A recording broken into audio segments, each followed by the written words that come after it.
وحده لا شريك له وأشهد أن محمدا عبده ورسوله يا أيها الذين آمنوا اتقوا الله حق تقاته ولا تموتن إلا وأنتم مسلمون يا أيها الناس اتقوا ربكم الذي خلقكم من نفس واحدة وخلق منها زوجها وبث منهما رجالا كثيرا ونساء واتقوا الله الذي تساءلون به والأرحام إن الله كان عليكم رقيبا يا أيها الذين آمنوا اتقوا الله وقولوا قولا سديدا يصلح لكم أعمالكم ويغفر لكم ذنوبكم ومن يطع الله ورسوله فقد فاز فوزا عظيما أما بعد فإن أصدق الحديث كتاب الله وخير الهدي هدي محمد صلى الله عليه وعلى آله وسلم وشر الأمور محدثاتها فإن كل محدثة بدعة وكل بدعة ضلالة وكل ضلالة في النار أيها الناس قوم المسلمين والمسلمات فنفتنا عزكم الله. Alhamdulillah, kita bersyukur kepada Allah Tabaraka wa Ta'ala, bertahmid kepadanya yang telah menganugerahkan kepada kita limpahan nikmat yang tiada tara, nikmat Islam, nikmatul iman, nikmatul taufiq wal hidayah, nikmat talabul ilm, nikmat bisa senantiasa menimba ilmu agama Allah Subhanahu wa Ta'ala yang mulia. Juga nikmat yang zahir, nikmat kesehatan, kesempatan, waktu luang, dan berbagai macam kenikmatan-kenikmatan yang lain. Di antaranya khanafitina azzakumullah ialah nikmat al-istimrar ala al-majalis ilm, senantiasa dan terus menerus bisa mengadakan majlis-majlis ilmu dan menghadiri majalisul ilm seperti yang sekarang ini kita lakukan. Ini merupakan nikmat dari Allah Subhanahu wa Ta'ala, di mana Allah memberi kemudahan kepada kita untuk kembali meneruskan kajian kita rutin setiap bulannya yang biasa kita lakukan di awal bulan. Pada pembahasan yang lalu, kita membahas tentang permasalahan malaikat. Setelah kita baca beberapa riwayat hadisnya Rasulullah SAW yang menjelaskan kepada kita tentang para malaikat. Juga saya jelaskan berbagai macam jenis-jenis malaikat lengkap dengan tugasnya masing-masing. Pembahasan kita kali ini ialah memasuki bab yang ketiga dari kitab Al-Majmu'atul Hisan fi Ushulil Iman. Al-imanu bil kutubil munazzalah, beriman dengan kitab-kitab suci yang diturunkan oleh Allah Subhanahu wa Ta'ala. Bimbingan syar'i dalam mengimani kitab yang suci. Karena pembahasan yang semacam ini jangan dikira pembahasan ringan sekelas anak TK atau anak SD yang membicarakan tentang arkanul iman, rukun iman yang 6. Yang pertama iman kepada Allah, yang kedua iman kepada para malaikat, yang ketiga iman kepada kitab suci, yang keempat iman kepada para rasul, yang kelima iman kepada hari akhir, yang keenam iman kepada takdir. Bukan semata-mata itu. Namun kajian semacam ini ialah upaya untuk mempertebal keimanan, memperkokoh keyakinan, membersihkan i'tiqad, meluruskan kembali pemahaman-pemahaman akidah kita tentang Islam ini. Berbicara tentang iman kepada kitab suci, di dalamnya terdapat sekian banyak pembahasan. Kita baca persatu riwayat yang disebutkan dalam risalah ini, terangkan satu persatu riwayatnya, kemudian insyaallah dijelaskan lebih lanjut tentang bagaimana prinsip Islam terkhusus dalam mengimani Al-Quranul Karim, kitab sucinya kaum muslimin. Hadis yang pertama atau yang ke-14 dari risalah ini, an Wafilah ibn al-Asqa' radhiyallahu anhu, anna Nabiy sallallahu alaihi wa ala alihi wasallam qala, u'titu makan at-Taurat as-sab'a wa u'titu makan az-Zabur al-mi'in وأعطيت مكان الإنجيل المثاني وفضلت بالمفصل. رواه أحمد الطيالسي والطبراني في الكبير والبيهقي في الشعب والطبري في مقدمة تفسيره وإسناده حسن بشواهده. Yang artinya dari sahabat Wafilah ibn al-Asqa' radhiyallahu anhu, bahwasanya Nabi alaihi salatu wasallam pernah bersabda, u'titu makanat Taurati as-sab'a, aku diberi oleh Allah subhanahu wa ta'ala sebagai gantinya kitab suci Taurat, diberi as-sab'a, 7 surat yang paling panjang. 7 surat yang paling panjang. Al-Baqarah, Ali Imran, An-Nisa, Al-Maidah, Al-An'am, Al-A'raf, At-Taubah. 7 surat pertama yang disebutkan dalam Al-Quranul Karim. 7 surat ini kata Rasulullah SAW dianugerahkan oleh Allah kepada saya sebagai gantinya Taurat. Posisi kitab Taurat itu digantikan dengan 7 surat yang pertama ini. Wa u'titu makan az-Zabur al-mi'in, dan aku diberi oleh Allah subhanahu wa ta'ala sebagai penggantinya kitab Zabur al-mi'in. Al-mi'in adalah surat yang jumlah ayatnya ratusan, 100 ke atas. Al-mi'in. Surat Yunus cukup panjang, surat Yusuf cukup panjang, dan beberapa surat-surat yang lainnya yang jumlah ayatnya lebih dari 100. Surat-surat yang dikatakan mi'in yang jumlah ayatnya ratusan, itu sebagai gantinya Zabur.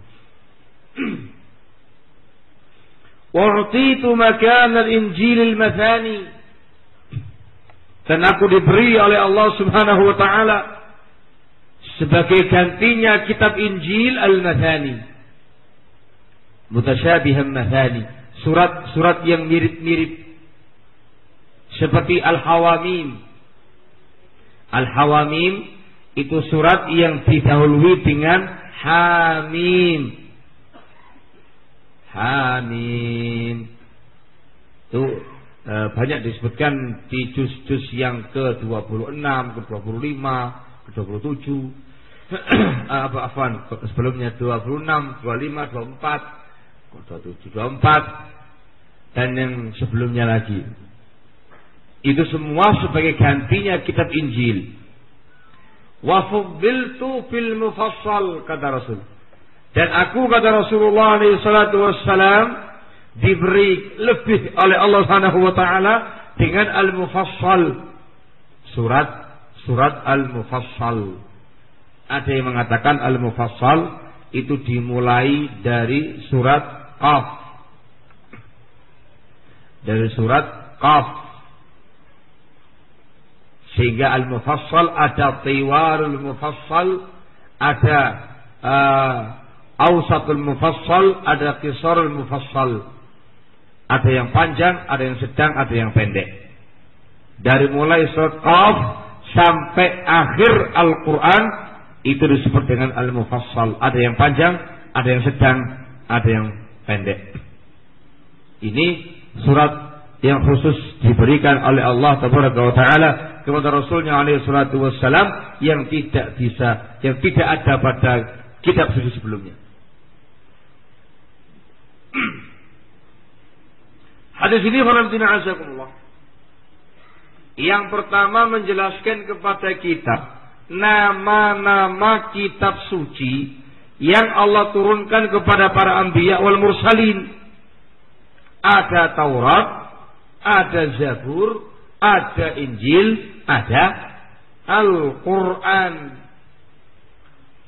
Taurat untuk siapa? Untuk siapa? Nabi Musa. Zabur untuk siapa? Nabi Allah Dawud. Injil untuk siapa? Nabi Allah Isa alaihi wassalatu wassalam. Al-Quranul Karim untuk Nabi kita Muhammad alaihi salatu wassalam.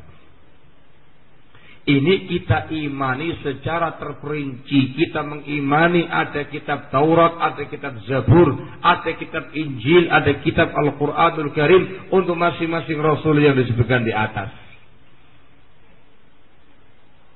Dan masing-masing Al-Quran itu dengan bahasa masing-masing kaum. Hadis ini Allah juga menjelaskan kepada kita tentang fadilatul Quran. Keutamaan kitab suci Al-Quran yang diberikan kepada Nabi kita Muhammad SAW. Kitab suci kita kaum muslimin. Al-Quranul Karim yang 30 juz itu sudah mewakili semua kitab-kitab suci yang sebelumnya. Taurat, Zabur, Injil itu semuanya ada pada 30 juz Al-Quran. Ada ayat-ayat, ada surat-surat yang menggantikan posisinya. Bahkan lebih, yaitu Al-Mufassal. Al-Quran ada Al-Mufassal, surat mufassal yang diberikan khusus untuk Rasulullah alaihi salatu wassalam. Baik. Hadis ini pula ya azakumullah menerangkan kepada kita bahwasanya Al-Quranul Karim itu sebagai hakim yang memutuskan, muhaimin yang memutuskan juga, yang mengatur, nasikh yang menghapuskan semua kitab-kitab suci sebelumnya. Paham ya? Taurat, Zabur, Injil, semuanya itu sudah dihapus, sudah terhukumi oleh Al-Quranul Karim. Maka dengan diutusnya Nabi kita Muhammad alaihi salatu wassalam, dengan turunnya kitab suci Al-Quran kepada beliau, maka semua kitab-kitab suci yang sebelumnya dinyatakan tidak dipakai, sudah dimansuh, dihapus. Dan semua harus kembali kepada bimbingan Al-Quranul Karim, kembali kepada nas-nas Al-Quranul Karim. Ya, harus beriman dengan Al-Quranul Karim. Barakallahu. Ini hadis yang pertama. Disebutkan dalam ayat Al-Quran, di sana ada lagi kitab suci selain 4 ini, yang disebut dengan Suhufi Ibrahim. Suhufi Ibrahim wa Musa. Lembaran-lembaran kitab yang diberikan kepada Nabiullah Ibrahim dan kepada Nabiullah Musa. Sehingga ada Suhufu Ibrahim, Suhuf Ibrahim, Sahifah, lembar kitab suci yang diberikan kepada Nabiullah Ibrahim. Adapun Suhuf Musa, ada yang mengatakan Suhuf Musa adalah Taurat, ada yang berpendapat Taurat itu sendiri, Suhuf Musa itu sendiri. Barakallahu. Namun yang paling besar yang diberikan kepada Nabiullah Musa alaihissalatu wassalam adalah kitab Taurat. Baik. Sekarang kalau dikatakan tadi bahwasanya Al-Quran telah menghapus semua kitab-kitab suci sebelumnya, pertanyaannya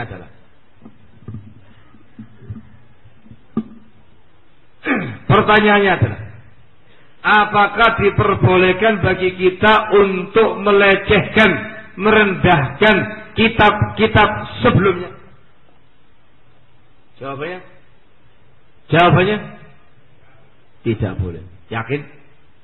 Tidak boleh. Walaupun sudah dirubah oleh pendeta mereka, oleh alim ulama mereka, sebagaimana yang ma'ruf di kalangan kita semua, yang namanya Taurat, yang namanya Zabur, yang namanya Injil tidak lagi murni. Jawabannya tetap tidak boleh merendahkan dan melecehkan At-Taurat, Az-Zabur, wal Injil.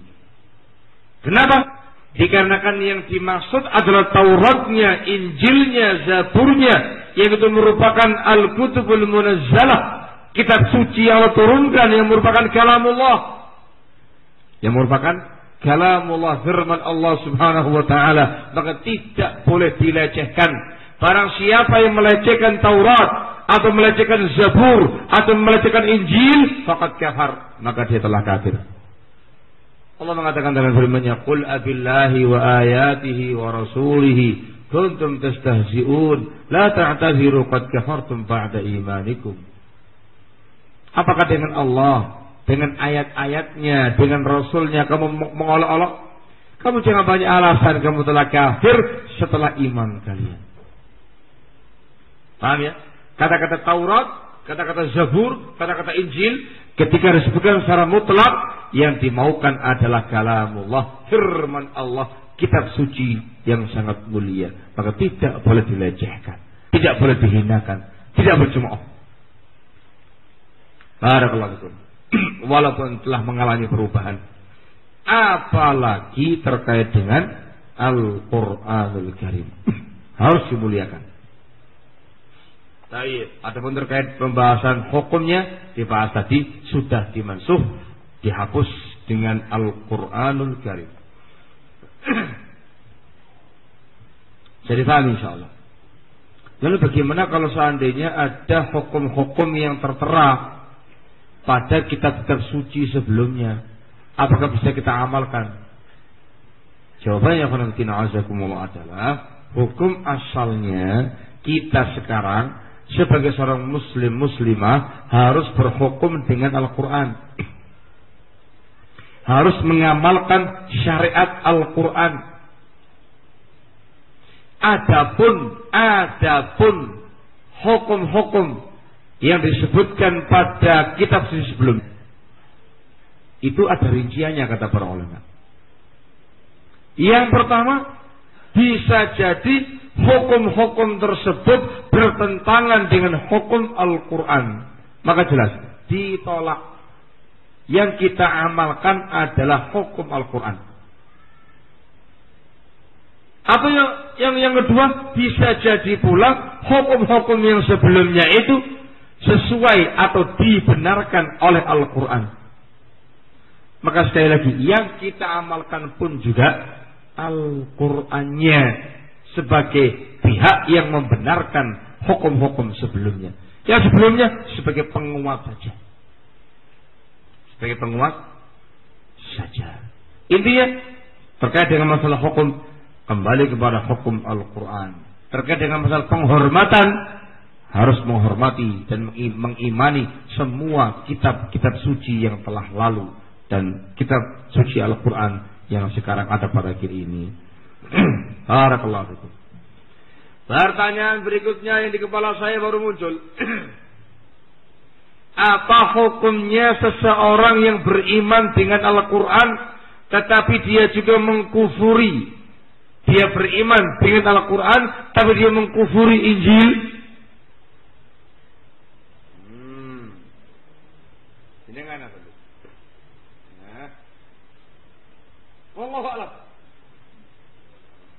Jadi kasih tahu tadi pada. Apa hukumnya orang yang percaya beriman dengan Al-Quranul Karim, tapi dia mengkufuri Injil? Apa hukumnya, Pak?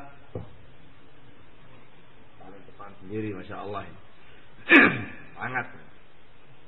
Hukumnya apa? Iman kepada Quran, tapi dia mengkufuri Injil. Apa hukumnya ini? Tidak boleh, Pak. Kenapa boleh? Hah? Kenapa nggak boleh? Dikarenakan Injil adalah sama-sama kitab suci. Sudah tadi. Tadi menggunakan bahasa mencemooh, mencela, sekarang menggunakan bahasa mengkufuri. Lebih parah lagi. Barang siapa yang beriman dengan Quran, tetapi dia mengkufuri kitab suci yang sebelumnya, maka dia kafir. Tidak boleh. Apalagi sebaliknya, seseorang yang hanya beriman dengan Injil saja, atau beriman dengan Taurat saja, atau beriman dengan Zabur saja, dan tidak beriman dengan Al-Quranul Karim, maka dia kafir. Maka dia kafir. Hada wa'ala. Camkan baik-baik. Hadis yang berikutnya.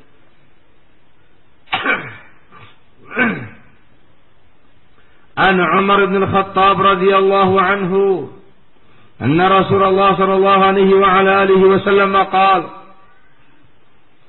"Inna hadzal Qur'an unzila ala sab'ati ahrufin faqra'u ma tayassara min." Rawahu al-Bukhari fi qissah. Dari Umar bin Khattab radhiyallahu taala anhu arbah, bahwasanya Rasulullah sallallahu alaihi wa ala alihi wasallam bersabda, "Inna hadzal Qur'an", sesungguhnya kitab suci Al-Qur'an ini, unzila ala sab'ati ahruf, diturunkan pada 7 huruf. Faqra'u ma tayassara min, maka bacalah yang mudah bagi Anda dari Quran tadi. Dikeluarkan oleh Al-Imam Al-Bukhari dan padanya ada kisah. Kisahnya ya khanafitina azakumullah, suatu hari sahabat Umar ibn Khattab radhiyallahu taala anhu wa arda mendengarkan seseorang sahabat mengimami salat, membaca sebuah ayat atau sebuah surat berbeda dengan apa yang diterima Umar ibn Khattab radhiyallahu anhu dari Nabi. Suratnya sama, lah kok beda bacaannya ini? Udah, ditunggui sama Umar. Begitu selesai dia sholat, langsung dipegang orang tadi itu. Dimarahi sama Umar. Sini, gelendeng sama beliau langsung. Dibawa langsung kepada Rasulullah sallallahu alaihi wa ala alihi wasallam. Ya Rasulullah, ini dia membaca Al-Quran tidak sebagaimana mestinya. Dia membaca surat ini enggak sebagaimana yang kau ajarkan kepada aku ya Rasulullah. Langsung dilaporkan kepada Rasulullah SAW. Maka Rasulullah mengatakan kepada orang tadi, Iqra, baca. Dia baca. Selesai. Wa anta ya Umar, Iqra. Nah, kamu Umar, baca juga yang kamu tahu. Umar membaca dengan apa yang beliau pelajari dari Rasulullah sallallahu alaihi wasallam. Beda dengan yang pertama tadi. Maka Rasulullah mengatakan, kilakuma muhsin. Kamu berdua itu benar. Ini betul, ini betul. Beliau mengatakan setelah itu, inna hadzal Qur'ana unzila ala sab'ati ahrufin faqra'u ma tayassara minhu. Sesungguhnya Al-Quran ini, wahai Umar, diturunkan oleh Allah subhanahu wa ta'ala dengan 7 huruf. Maka silakan kamu baca yang mudah. Yang mau membaca dengan bacaan ini silahkan, itu juga silahkan, tidak ada masalah. Selagi semua itu merupakan ahruful Quran, huruf-huruf bacaan Al-Quran. Rawahul Bukhari. Ini alhamdulillah kelebihan yang dimiliki Al-Quranul Karim, kitab suci kita. Di sisi yang lain juga menunjukkan rahmat Allah untuk umat ini. Quran itu tidak hanya satu bacaan, tetapi 2, bahkan 3, bahkan 4, bahkan 5, bahkan 6, bahkan 7 bacaan. Dan diperintahkan untuk membaca yang mudah bagi kita. Ada yang mengatakan 7 huruf di sini adalah 7 bahasa. Ada yang memaknakan dengan 7 bacaan. Barakallahu fikum. Itu semuanya adalah bacaan-bacaan yang dicontohkan dan diajarkan oleh Rasulullah SAW. Silakan kamu baca. Dan ini sudah dibukukan oleh para ulama kita, oleh ahli qiraah al-qurra, dari kalangan para ulama kita. Mereka memiliki al-qiraah sahih mutawatirah, 7 bacaan yang mutawatir. Ada lagi yang menambahkan 3, qiraatul ashr al-mutawatirah, bacaan 10 yang mutawatir. Yang dikatakan mutawatir, yang disepakati oleh semua para ulama kita. Maka silakan antum baca Al-Quranul Karim dengan masing-masing bacaan tadi, dengan masing-masing qiraah tadi yang mudah bagi kalian. Gitu ya? Yang mudah bagi kalian. Yang di Indonesia ini yang diedarkan oleh Depak dan juga yang banyak diedarkan di Saudi Arabia adalah qiraah dengan riwayat Hafiz an Asim. Riwayat Hafiz bin Sulaiman an Asim bin Bahdalah bin Nujud an Zir bin Hubaish an Abi Abdurrahman As-Sulami an Ali wa Uthman radhiyallahu anhum jami'an. Dari Hafiz bin Sulaiman, dari Asim bin Bahdalah, dari Zir bin Hubaish, dari Abu Abdurrahman As-Sulami, dari Ali dan dari Uthman bin Affan radhiyallahu ta'ala anhum. Sehingga mushaf yang ada pada kita disebut dengan bacaan qiraah Hafiz an Asim. Syaratnya sampai kepada Ali dan Utsman bin Affan radhiyallahu anhuma. Paham ya? Ayuhan nas. Terkait dengan rasmnya, penulisannya disebut dengan Rasmul Utsmani. Rasm Utsmani yang sesuai dengan apa yang ditulis oleh para sahabat pada masa Utsman bin Affan radhiyallahu taala anhum ajma'in, yang disepakati oleh semua sahabat ketika itu. Rasm Utsmani. Emang ada rasm apa lagi? Dahulu banyak. Dulu sebelum disatukan oleh sahabat Utsman bin Affan radhiyallahu taala anhu arba, masing-masing sahabat memiliki rasm. Ada mushaf Ubay bin Ka'ab, ada mushaf Abdullah bin Mas'ud, ada mushaf Abdullah bin Umar, ada mushaf Abdullah bin Abbas, macam-macam. Dan tartibnya ada yang beda. Tartibnya ada yang berbeda. Itu dibukukan oleh para ulama kita, di antaranya dalam kitab Al-Masahif, Kitab Al-Masahif karya Al-Imam Ibnu Abi Dawud rahimahullah. Hakadha mujallad. Dibawakan tentang mushafnya Ubay, demikian bentuknya. Perbedaannya. Mushafnya Abdullah bin Mas'ud, demikian bentuknya, demikian perbedaannya. Wah, hakadha. Ini dulu.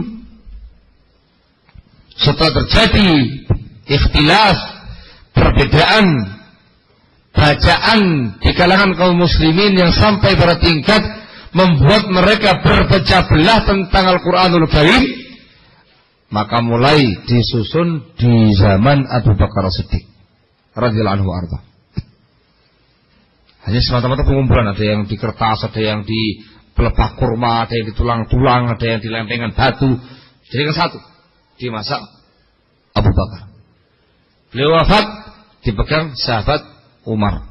Beliau wafat dipegang oleh putrinya Hafsah bintu Umar radhiyallahu ta'ala anhuma. Pada masa kekhilafan Utsman bin Affan radhiyallahu ta'ala anhu wa arba, terjadi fenomena yang sangat mengkhawatirkan. Kaum muslimin satu sama lain saling serang, saling bermusuhan, saling berselisih dikarenakan perbedaan mushaf, perbedaan bacaan. Maka pada masa Utsman bin Affan radhiyallahu taala anhu arda dikumpulkan jadi satu bacaan dengan rasm Utsmani. Maka Utsman pun meminta Hafsah binti Umar menyerahkan semua Al-Quran yang dikumpulkan. Kemudian ditunjuk beberapa orang tim khusus untuk menulis Al-Quran. Dijadikan satu dalam sebuah mushaf. Beliau mengatakan kalau ada ikhtilaf dari kalangan Ansar dan Muhajirin, maka gunakan bahasa Muhajirin. Pada mereka lah diturunkannya Al-Quran. Maka jadilah Mushaf Utsmani, disebut dengan mushaf dengan rasm Utsmani, digandakan beberapa biji, disebarkan ke seluruh negara Islam ketika itu, dan diperintahkan semua mushaf selain mushaf Utsmani dimusnahkan, dibakar dalam rangka untuk menghindari perpecahan di kalangan kaum muslimin. Wa ni'ma ma sana', dan alangkah bagusnya tindakan beliau ketika itu. Dipuji oleh seluruh para sahabat, dipuji oleh seluruh para ulama, dan dijadikan termasuk kebaikan besar yang dimiliki Utsman bin Affan radhiyallahu taala anhu wa arda sampai sekarang ini. Hadza huwa. Sila mudah. Antum mau membaca dengan bacaan Hafiz Al-Asim, silakan. Antum mau membaca dengan riwayatnya Syu'bah, Abu Bakar bin Ayyash, silakan. Antum mau membaca dengan kiranya Warsh, monggo. Mau membaca dengan kiranya Qalun, silakan.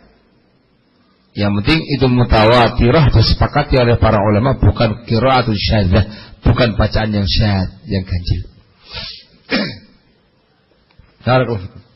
Itu ada ilmunya, disebut dengan ilmu qiraah.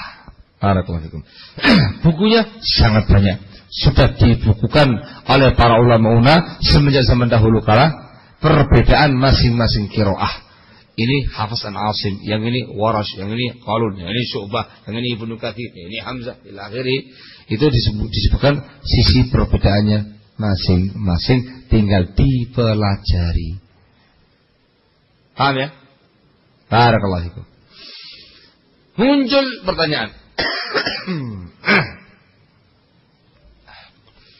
Apakah diperbolehkan membaca Al-Quranul Karim dengan bacaan, misal bacaan Warsh An-Asim, di tengah-tengah masyarakat yang mushaf Al-Qurannya bacaan Hafiz An-Asim? Apakah boleh? Ihal, antum Masya Allah memiliki kemampuan bisa mengerti bacaan Warsh, sementara yang di masyarakat antum di Indonesia Raya itu bacaannya Hafiz An-Asim. Apakah boleh bagi antum untuk membaca di hadapan mereka atau sholat mengimami mereka dengan bacaan Warsh? Hah? Jawabannya? Jawabannya? Hah? Tidak boleh. Kenapa? Bingungi. Nah, jawabannya itu harus yang komplit. Jawabannya kalau masyarakat tadi tidak memahami perkara semacam ini dan dikhawatirkan menimbulkan fitnah, maka jangan. Baca di tengah-tengah masyarakat sesuai dengan bacaan Quran yang masyhur di tengah-tengah mereka. Jangan sok keminter. Ya, mentang-mentang dia ahli qiraah, mentang-mentang punya keahlian membaca qiraah Warsh misalkan, langsung datang ke Masjid Agung Banyumas Nur Sulaiman, disuruh ngimami, langsung Allahu Akbar baca dengan bacaan Warsh. Iki wong kamu bingung mau coba Ustaz Siji. Bacaan apa ini kok aneh, enggak pernah saya baca. Suratnya sama, perasaan saya juga hafal, tapi kok gini bacaannya ini. Khawatirnya apa ya, Pak? Subhanallah. Ditasbih terus sama orang kampung ini. Subhanallah. Disantai aja baca. Subhanallah. Subhanallah. Gak dirubah-rubah. Bubar salatnya ya, Pak. Kalau cuma semata-mata bubar sih mending. Takut kalau kemudian diusut sampai kepolisian. Dituduh dia telah merubah bacaan Quran. Ya kan bodoh nggak ngerti ya Pak. Maka kalau masyarakatnya belum paham ya azakumullah, jangan membaca di masyarakat kita dengan bacaan yang berbeda ya dengan yang berbeda dengan bacaan mereka. Saya paham ya. Tetapi kalau masyarakatnya paham, misalkan kalangan terbatas, kalangan para ikhwah yang mengerti tentang perbedaan bacaan, nggak ada masalah. Kamu sampaikan kepada mereka, ya ikhwah, kita sesekali mempraktekkan bacaan waras. Mumpung saya bisa, saya bacakan kepada antum bacaan waras, ya, ya gitu ya, ya. Gitu. Allahu Akbar, udah. Ya belakangnya juga bingung-bingung, gini bacaannya. Gitu. Tapi jika dengan sudah disampaikan sebelumnya, imamnya, qari'nya membaca dengan bacaan waras, ya diam aja. Seneng wae. Gimana lagi enggak paham? Barakallahu. Nah, itu kalau betul-betul dia punya kemampuan membaca dengan bacaan waras. Kalau tidak, jangan macam-macam. Ada sebagian pihak barakallahu sok keminter. Sama, sok gaya. Sok gaya barakallahu. Baru belajar sekali, dua kali, semajlis, dua majlis, satu halaqah, dua halaqah dengan seseorang yang ahli qiraah. Baru bisa sebentar. Langsung praktek Allahu Akbar. Sehingga nyampur-nyampur, ada bacaan warasnya, ya ada bacaan Hafs dan Asimnya, ada bacaan Syu'bahnya, ada bacaan Qalunya. Sampai dia bingung sendiri. Kok jadi kayak gini bacaan saya ini? Allah SWT. Hada ma yajuz, tidak diperbolehkan oleh para ulama dalam satu bacaan, dalam satu ayat ada waras, ada Syu'bah, ada Qalun, ada Hafs. Hada yajuz. Sebab termasuk tala'ub bi ayatillah, mempermainkan ayat-ayat Allah. Ada baik. Sekali lagi, silakan Anda membaca dengan bacaan yang lain. Kalau Anda punya kemampuan, punya keahlian, tapi dengan syarat masyarakatnya paham dan tidak menimbulkan fitnah. Barakallahu fikum. Paham saya? Nah, ini Al-Quranul Karim. Inna hadzal Qur'ana unzila ala sab'ati ahruf faqra'u ma tayassara min. Sesungguhnya Al-Quranul Karim diturunkan oleh Allah Subhanahu wa taala dengan 7 huruf. Maka silakan kamu membaca apa yang mudah daripadanya. Ini keutamaan Al-Quranul Karim yang tidak ada pada kitab-kitab sebelumnya. Kemudian ya khanafatina azakumullah, pada kata-kata unzila, Quran itu diturunkan, maknanya diturunkan dari Allah Subhanahu wa taala. Lafaz ini dijadikan dalil oleh para ulama kita untuk menjelaskan bahwasanya Al-Quran kalamullah ghairu makhluk. Al-Quran adalah kalamullah, firman Allah, bukan makhluk. Minhu bada sifatan wa ilaihi ya'ud ila yaumil qiyamah. Dari Allah mulai munculnya Al-Quran sebagai sifatnya Allah. Al-Quran sebagai sifat Allah, sifatul kalam. Dan nanti di yaumil qiyamah akan kembali kepada Allah Subhanahu wa taala di akhir zaman ketika Allah mengangkat semua Al-Quran, semua Al-Quran yang di mushaf, yang di dada kaum muslimin, diangkat semuanya ke langit di akhir zaman nanti. Barakallahu fikum. Saya nanti akan dibahas insyaallah taala terkait dengan pembahasan Al-Quran adalah kalamullah. Hadis yang berikutnya. Wa an Abi Sa'id Al-Khudri radhiyallahu anhu.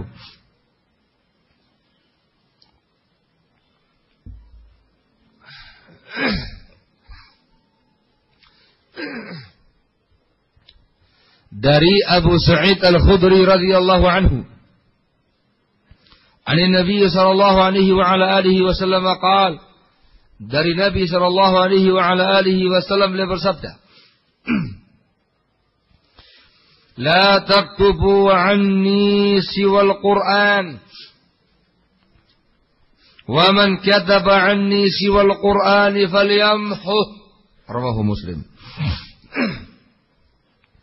Kata Rasul, la taktubu anni, kalian jangan menulis dari aku siwal Quran, selain Al-Quran saja. Wa man kataba anni siwal Qur'ani falyamhuh. Dan barang siapa yang menulis dari aku selain Al-Quran, maka hendaklah dia hapus. Rawahul Muslim.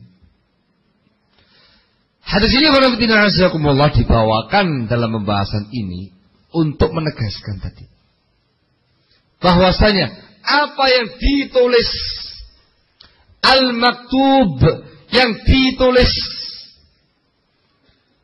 adalah Al-Quran, kalamullah, bukan makhluk. Ya, ketika Anda mendengarkan Al-Quran dibaca, Al-Fatihah misalkan, Bismillahirrahmanirrahim, Alhamdulillahi Rabbil Alamin, Ar-Rahmanirrahim, kamu tulis itu, Bismillahirrahmanirrahim, kamu tulis di kertas, tulis. Apa yang kamu tulis itu adalah Al-Quran, kalamullah, bukan makhluk. Indabih. Ini prinsipnya ahlu sunnah. Saya paham ya?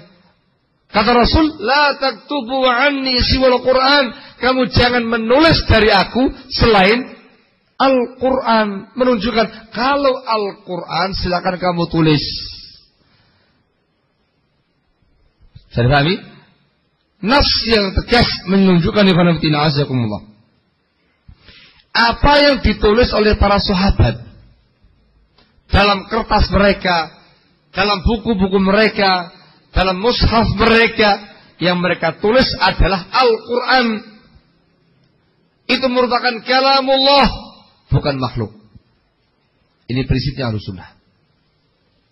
Begitu pula saya akan dibahas nanti. Apa yang kita baca, al-maqru', apa yang kita baca dari Al-Quranul Karim, itu adalah Al-Quran, bukan makhluk. Kita membaca Bismillahirrahmanirrahim, Alhamdulillahi Rabbil Alamin, Ar-Rahmanirrahim, Maliki Yaumiddin. Hadzal maqru' yang kita baca tadi adalah Al-Quran, kalamullah, bukan makhluk. Jadi pahami? Begitu pula al-masmu', al-masmu' yang kita dengar. Ketika ada orang membaca Al-Quran, kita mendengarkannya. Apa yang kita dengar namanya al-masmu', itu adalah kalamullah, Al-Quran, bukan makhluk. Ini prinsipnya Ahlussunnah. Begitu pula ketika antum menghafal ayat Quran, ayat per ayat kamu hafalkan, sehingga kamu menghafal betul Al-Quranul Karim, satu ayat, satu surat, satu juz. Maka al-mahfuz, apa yang dihafalkan tadi adalah Al-Quran, kalamullah, bukan makhluk. Jadi paham? Al-maktub, al-maqru', al-masmu', al-malfuz, al-mahfuz. Yang ditulis, yang dibaca, yang didengar, yang dilafalkan, yang dihafalkan, itu semua adalah kalamullah, Al-Quran, bukan makhluk. Barang siapa yang mengatakan itu adalah makhluk, maka dia kafir dengan kesepakatan para ulama. Indah. Saya paham ini ya? Baik. Mungkin ada yang tanya, Ustaz, bedanya apa? Bukankah yang membacanya itu adalah makhluk? Manusia. Ya. Bukankah itu suaranya makhluk? Kenapa dikatakan sebagai kalamullah? Bukankah dia menulis menggunakan pena? Bukankah dia menulis menggunakan tinta? Bukankah nulisnya di buku, di kertas? Bukankah itu semua adalah makhluk? Jawabannya alhamdulillah. Naam. Kalau yang antum maksudkan itu adalah penanya, makhluk. Tintanya, makhluk. Tayyib, kertasnya, makhluk.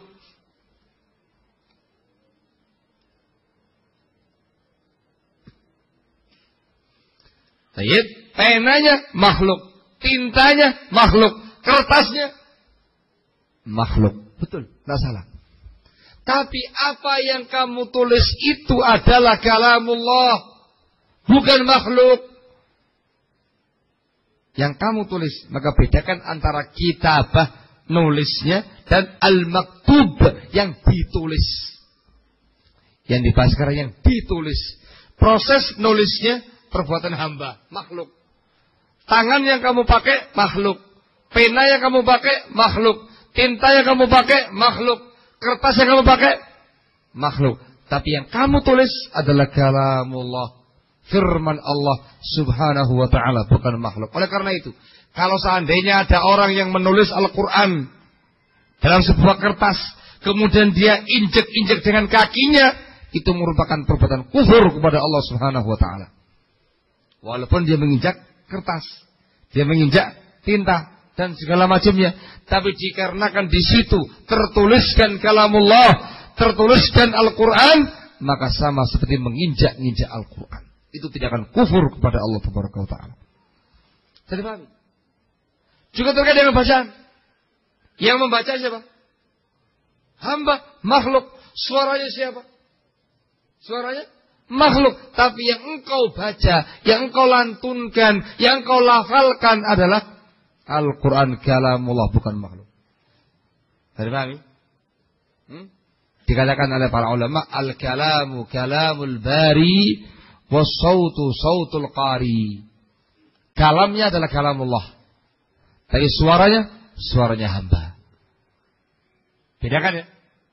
Bedakan ya? Yang dibahas sekarang, yang dilafatkan, yang dilantunkan, yang dibaca adalah kalamullah. Ketika ada orang yang melantunkan, membaca ayat Al-Quran, lalu ada orang yang mencemoohnya, melecehkannya, menghinakannya, maka dia kafir. Dikarenakan dia telah melecehkan Al-Quran. Afwan Ustaz, tolong diumumkan mobil plat R9009ZB. Alarmnya bunyi terus. Mohon dihimbau bagi pemilik mobil tersebut untuk dipindahkan atau diatur. Saya lihat. Jadi paham misalnya? Barakallahu fikum. Begitu pula terkait dengan masalah al-masmu', yang didengarkan. Tatkala kau mendengarkan orang lain membaca Al-Quran, tayyib, suara siapa itu? Suaranya makhluk, suaranya hamba. Siapa yang membaca? Makhluk, fulan. Tetapi yang dia baca, yang dia lantunkan, kalamullah, yang kamu dengar, yang kamu dengarkan, itu adalah kalamullah, bukan makhluk. Sudah dipahami ya? Yang dibahas sekarang yang dibaca, yang dilantunkan, yang ditulis, yang dihafal, itu semua adalah kalamullah, dan itu bukan makhluk. Barang siapa yang mengatakan makhluk, maka dia kafir. Kafir dengan kesepakatan para ulama. Itu merupakan pemahaman Jahmiyah Mu'tazilah. Paham ini? Maka prinsipnya Ahlus Sunnah adalah Al-Quran itu kalamullah, bukan makhluk. Barang siapa yang mengatakan dia makhluk, maka dia kafir. Kafir ya, bukan lagi mubtadi, tapi kafir. Baik. Disebutkan dalam riwayat tadi, Ar-Rasul alaihi salatu wassalam melarang para sahabatnya menulis selain Al-Quran. Barang siapa yang menulis selain Quran supaya dihapus. Berarti ketika itu tidak diperbolehkan menulis sabda Rasul. Tidak boleh menulis hadis. Ini di awal Islam. Larangan menulis hadisnya Rasul itu di awal Islam. Karena beliau khawatir tercampur dengan Al-Quran. Namun setelah itu dimansuh, dihapus hukumnya dengan kesepakatan para ulama. Ketika Rasul mengatakan pada waktu haji wada, uktubu li Abi Syah, tuliskan untuk Abu Syah. Barakallahu fikum. Ringkasnya terkait dengan menulis hadisnya Rasul, di awal Islam dilarang, namun dimansuh hukumnya. Setelah itu para ulama sepakat diperbolehkan menulis hadis-hadisnya Rasul alaihi salatu wassalam, sebab Al-Quranul Karim sudah purna, selesai turunnya, dan sudah menjadi mushaf tersendiri. Barakallahu fikum. Hada wadih. Tayyib. Hadis berikutnya yang memperjelas masalah yang di atas. An Abdullah bin Mas'ud radhiyallahu ta'ala anhu qala,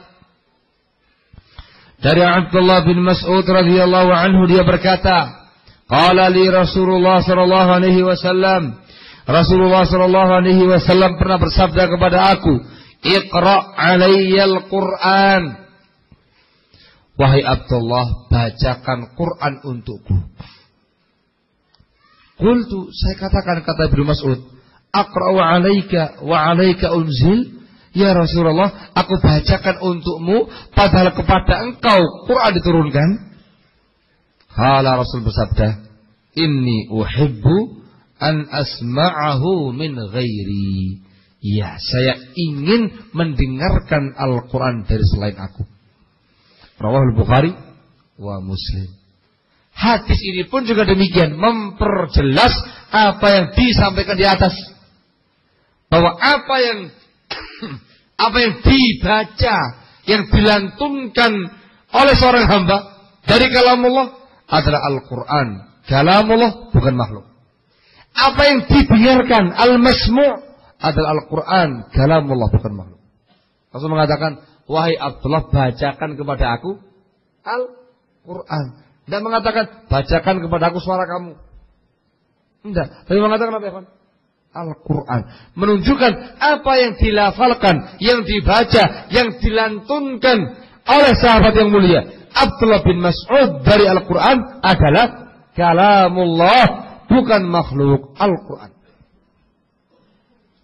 Juga sabdanya Rasul, Inni uhibbu an asma'ahu min ghairi. Saya ingin mendengarkannya dari selain aku. Juga tegas menunjukkan apa yang kita dengarkan dari bacaan orang lain tadi. Yang kita dengarkan adalah Al-Quranul Karim, kalamullah, bukan makhluk. Ini prinsip khanatina azakumullah, prinsip yang sangat-sangat mulia. Khanatina azakumullah, saya jelaskan di sini. Prinsip ini sungguhnya perkara yang sudah jelas,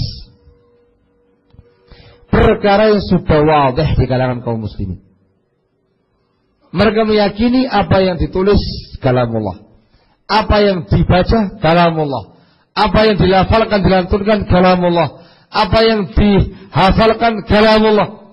Mereka meyakini Al-Quran kalamullah, bukan makhluk. Namun pembahasan ini kemudian diangkat oleh para ulama dikarenakan dari kalangan ahlul bid'ah yang namanya Jahmiyah, Mu'tazilah memunculkan pemahaman yang kafir, menyatakan Al-Quran adalah makhluk. Itu terjadi pada masa hidupnya Al-Imam Ahmad ibn Hanbal rahimahullah. Yang memunculkannya adalah tokoh-tokoh Mu'tazilah ketika itu. Orang semacam Ahmad bin Abi Du'ad, orang semacam Bishr Al-Marisi, misalnya Amr bin Ubaid Al-Mu'tazili dan segala macamnya. Mereka memunculkan pemahaman yang menyimpang, menyatakan Al-Quran adalah makhluk. Barang siapa yang mengatakan kalamullah maka dia kafir, dirubah sama dia. Dan subhanallah, pemahaman kufur ini berhasil mempengaruhi khalifah ketika itu. Ketika itu pada masa kekhilafan Al-Ma'mun, Khalifah Al-Ma'mun Bani Abbasiyah. Al-Ma'mun. Dia pun terkena pemahaman ini. Maka dia pun dikarenakan sebagai seorang khalifah, sebagai seorang penguasa, memaksakan pemahaman ini dan menjadikannya sebagai undang-undang dasar negara. Secara nasional, bahkan secara arogan, memaksa semua lapisan masyarakatnya untuk menyatakan Al-Quran adalah makhluk, bukan kalamullah. Ketika awal kemunculannya ditolak keras, ada reaksi yang sangat keras dari masyarakat. Maka tokoh-tokoh bid'ah tadi itu memanas-manasi Khalifah Al-Ma'mun supaya menggunakan kekuatan fisik. Yang tidak mau nurut maka akan dibunuh oleh penguasa. Kali itu yang kali pertama dijadikan sebagai sasaran supaya masyarakat umumnya lebih leluasa untuk mengikuti. Yang dijadikan sebagai sasaran adalah para ulama. Ya, kalau ulamanya sudah mengatakan ya Al-Quran makhluk bukan kalamullah, selesai. Semua pengikutnya, semua masyarakat sendiko dawuh, kan gitu ya. Manut. Alim bulan, makhluk Pak. Gampang. Maka ketika itu terjadi fitnah yang sangat dahsyat, barakallahu fikum. Para ulama-ulama ahlu sunnah pada masa itu mendapatkan ujian yang sangat besar. Diimtihan, diuji oleh masing-masing gubernurnya, masing-masing bupatinya. Untuk menyatakan Al-Quran adalah makhluk bukan kalamullah. Awalnya banyak yang nolak. Begitu penguasa betul-betul menunjukkan kekejamannya pada masa itu, langsung menyembelih dan membunuh ulama-ulama yang tidak menurut. Ketika itu ketakutan yang lainnya. Fitnah besar. Maka masyarakat pun dalam rangka untuk menyelamatkan diri setiap dites mengatakan kalamullah atau makhluk? Makhluk. Aman. Alhamdulillah. Yang lain terus akhirnya menjadi fitnah yang sangat besar. Di kalangan para ulama kita yang azakumullah ada yang terbawa arus pemahaman semacam itu. Bukan karena meyakini makhluknya Al-Quran, tapi dikarenakan mengkhawatirkan senjata penguasa daripada mati. Bismillahirrahmanirrahim. Hati gak meyakini, sementing orang mati. Ada sebagian mereka yang cerdik, mau mengatakan makhluk itu kekufuran, mau mengatakan kalamullah mati. Iya. Akhirnya mereka menggunakan berbagai macam tipu daya untuk menipu para pejabat-pejabat negara yang mengetes mereka dengan ujian semacam ini. Macam-macam. Ada yang dengan cara ketika ditanya oleh petugas pemerintah itu, Al-Quran makhluk atau kalamullah, dengan tangannya dia taruh di dadanya. Makhluk. Makhluk. Jadi tangan dia yang di dada itu adalah makhluk. Makhluk. Lewat. Selamat. Namanya kan. Padahal itu al-gudu siap itu. Begitu mengatakan makhluk. Gelundung langsung ya. Sama. Pada masa itu. Ada lagi. Barakallahu fikum yang membawa mushaf Al-Quran yang kecil. Mushaf taruh di saku bagian dalamnya. Tanya, Al-Quran kalamullah atau makhluk? Dia menjawab dengan nada pertanyaan, intonasinya pertanyaan dan marah. Hada makhluk? Begitu. Hada makhluk? Begitu. Oh makhluk, lewat. Gitu. Ya malah dikatakan pejabat pemerintahnya bloon. Nggak ngerti. Maka dia lagi marah. Ini kamu katakan makhluk? Marah kan begitu. Tahunya dia mengatakan makhluk. Lewat. Aman. Masya Allah. Ada lagi dengan cara yang lainnya lagi. Itu semua disebutkan dalam sejarah ya kawan. Imam Fulan. Al-Quran kalamul makhluk. Dia mengatakan Zabur, Taurat, Injil, Al-Quran semuanya adalah makhluk. Gitu. Tangannya digoyang-goyang begini ya, Pak. Tangannya digoyang-goyang. Semuanya adalah makhluk. Artinya jari jemarinya adalah makhluk. Lewat. Barakallahu. Ada lagi yang membawa kertas. Ya. dimasukkan di sakunya. Ketika dites, Al-Quran kalam atau makhluk, dikatakan makhluk. Ini sambil nunjuk kertas yang di dadanya, yang di sakunya itu makhluk. Jadi nggak kelihatan makhluk. Lewat. Yang dimaukan apa? Ada kertas makhluk. Barakallahu fikum. Di antara mereka yang ada yang tidak mau berbuat demikian. Sebab dengan cara semacam itu fitnah semakin dahsyat, semakin besar, muslimin semakin tertipu. Pemahaman kufur semakin mencengkeram dengan kuatnya. Maka sebagian ulama kita pun siap mati untuk memperjuangkan prinsip akidah yang benar. Di antara mereka ada Imam Ahmad ibn Hanbal rahimahullah dan sejumlah ulama yang lain bersama dengan beliau. Ketika dites oleh pejabat negara tadi, wahai imam, Al-Quran kalamullah ataukah makhluk? Dengan tegas beliau mengatakan, Al-Quran kalamullah bukan makhluk. Siapa yang mengatakan makhluk maka dia kafir, kata beliau. Tegas beliau. Kaget itu. Tangkap. Siap beliau. Yang lain juga begitu, siap beliau. Bertiga. Siap mau dibawa kemana? Ke Khalifah Ma'mun untuk dieksekusi di hadapan penguasa. Al-Imam Ahmad ibn Hanbal rahimahullah ketika itu berdoa kepada Allah. Allahumma la tumakkinil Ma'mun anni. Ya Allah, jangan sampai engkau kuasakan Al-Ma'mun untuk berjumpa dengan aku. Dimakbulkan ya ikhwan. Belum juga berangkat menuju ke negara tempatnya Al-Ma'mun, dikhabarkan telah wafat Al-Ma'mun, mati dia. Alhamdulillah. Ternyata penggantinya juga sama. Juga sama. 3 khalifah berturut-turut. Itu semua pemahamannya sama. Menganut pemahaman kufur tadi. Udah dibawa gak kemudian dimasukkan penjara yang enak gitu, atau dibawa dengan mobil yang nyaman begitu, dibawa dengan kuda, dengan keledai, disiksa, dicambuk, Allahul musta'an. Sampai sebagian ulama tadi ada yang wafat di tengah jalan.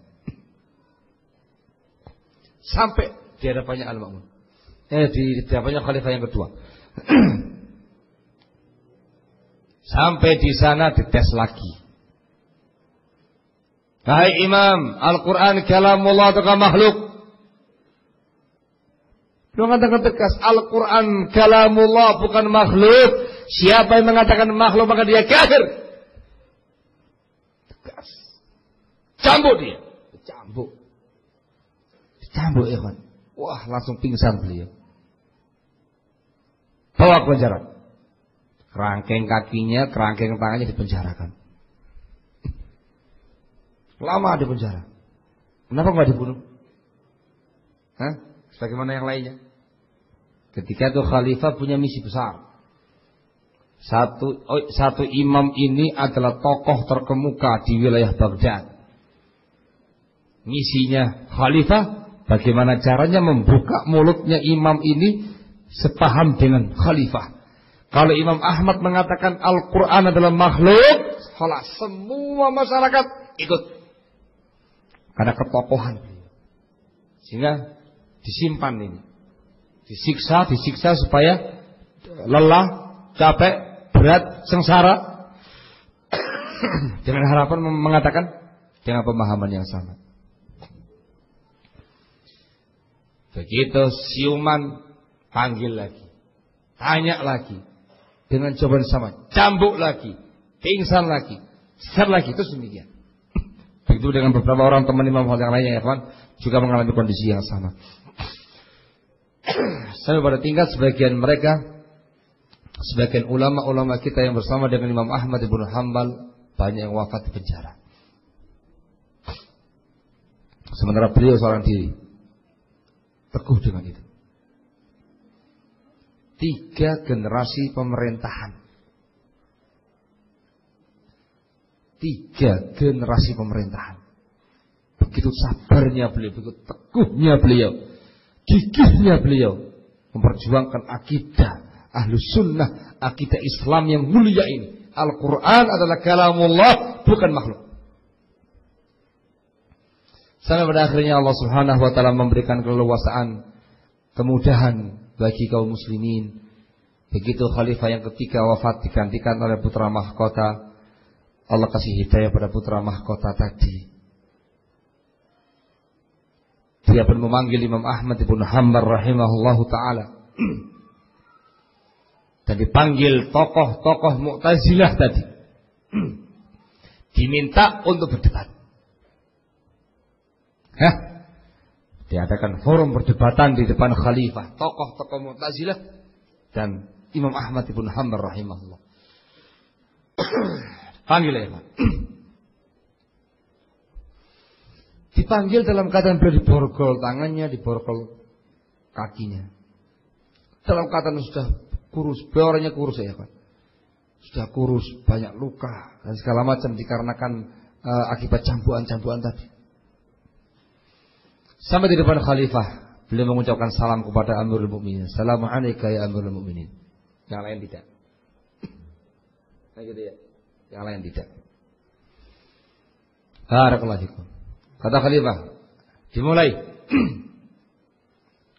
Katanya beliau, ya Amirul Mukminin, dengan kondisi seperti ini, dengan kondisi seperti ini, dalam kondisi saya terzalimi seperti ini, kata penguasa, lepaskan rantainya. Dilepaskan rantainya. Dimulai. Gitu. Dia ngomong, tokoh Mu'tazilah itu. Kata Imam Muhammad, bukan dia yang ngomong, saya yang bicara. Ya silakan. Dikasih pertanyaan satu oleh Imam Ahmad ibn Hanbal rahimahullahu ta'ala. Ya fulan, apa yang kamu serukan tadi, yang kamu dakwakan selama ini, menyatakan Al-Quran adalah makhluk, sesuatu yang diketahui Rasul alaihi salatu wassalam atau tidak diketahui Rasul sallallahu alaihi wasallam. Sesuatu yang didakwahkan Rasul atau tidak? Jawab. Bingung ini. Tokoh Mu'tazilahnya ini. Dia mengatakan Rasul tidak tahu. Oh, dia langsung disikat sama beliau. Rasul tidak tahu. Engkau mendakwakan sesuatu yang tidak diketahui oleh Rasulullah SAW, sementara kamu tahu. 1-0. Kalah di hadapan seorang penguasa.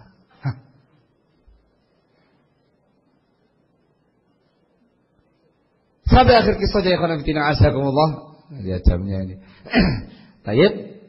Akhirnya di situ Al-Imam Ahmad bin Hanbal rahimahullah dengan beberapa kata saja sudah mampu untuk menekuk dan mengalahkan tokoh-tokoh Mu'tazilah tadi.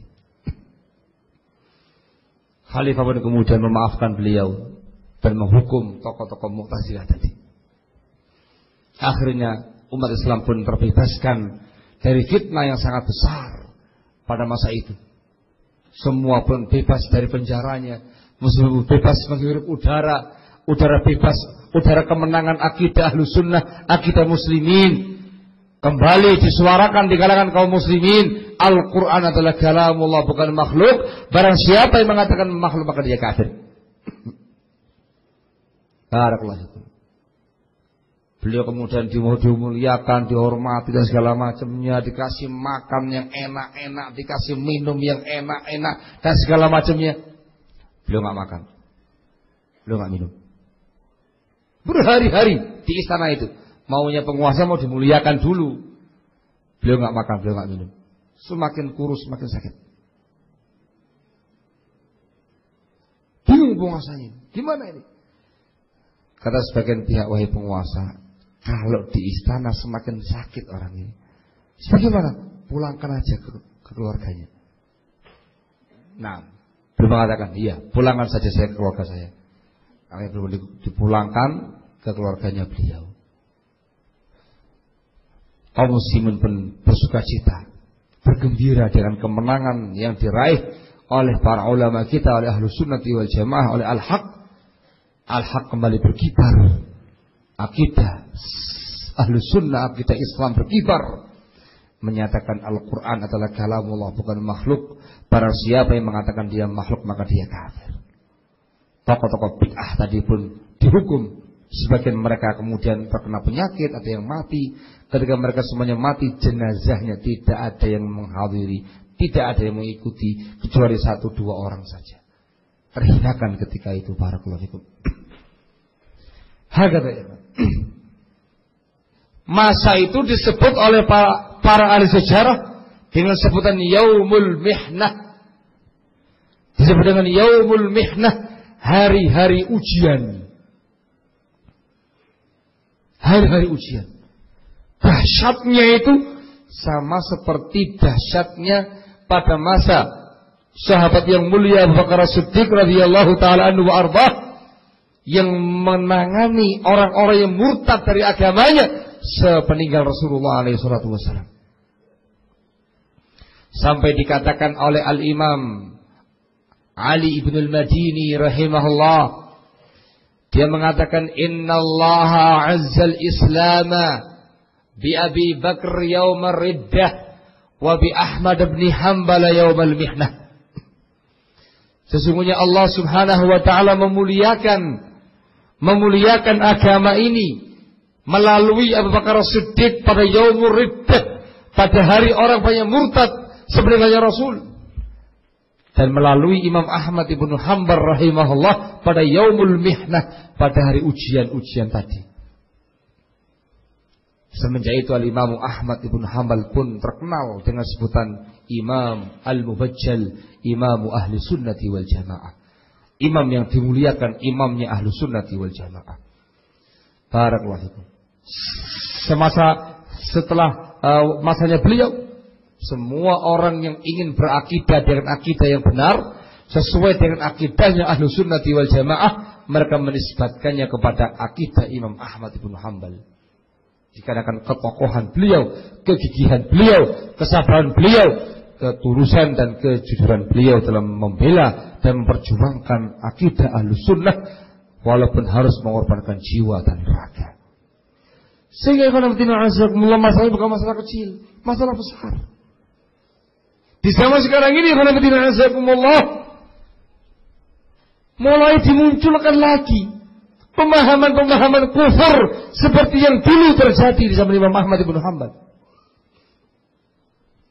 Di zaman sekarang ini dimunculkan sebuah pemahaman yang namanya mushaf Al-Quran, Al-Quranul Karim itu bukan kalamullah, tapi ibarat dari kalamullah.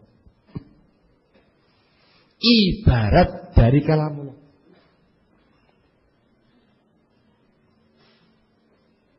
Ini pemahaman dimunculkan yang kana fitina azakumullah oleh kalangan ahli kalam. Selesai. Masya Allah. Lah ini lagi seru-serunya zuhur ini. Ada kesempatan untuk mengcounter sebuah pemahaman zuhur. Iya, Pak. Stop. Nah ini zuhurnya sebentar lagi nih. Kurang 10 menit. Allahul musta'an. Terus ya. Terus ya nggak mungkin dikit lagi, dikarenakan bakal panjang nanti urusannya ya Pak. Alhamdulillah sampai pada pembahasan adanya pihak-pihak yang mulai memunculkan kembali pemahaman kufur yang dulu sempat dikampanyekan di zaman Imam Ahmad bin Hanbal, tapi dengan bahasa yang lain, dengan mengatakan Al-Quran adalah ibarat dari kalamullah, ungkapan dari kalamullah, bukan kalamullah. Barakallahu fikum. Ini dipromotori oleh ahli filsafat, ahli kalam yang beredar di tengah-tengah kaum muslimin sekarang ini, dan bahkan menjadi menu wajib pelajaran orang-orang yang menimba ilmu agama Allah di perguruan tinggi yang berbasis Islam. Insya Allah akan kita bahas pada kesempatan berikutnya. Dan diingatkan kalau sampai ada yang lupa, barakallahu fikum. Sementara cukup, kita persiapan untuk zuhur insyaallah taala. Subhanaka wa bihamdik, asyhadu an la ilaha illa anta, astaghfiruka wa atubu ilaik. Fadhlu hafizakum.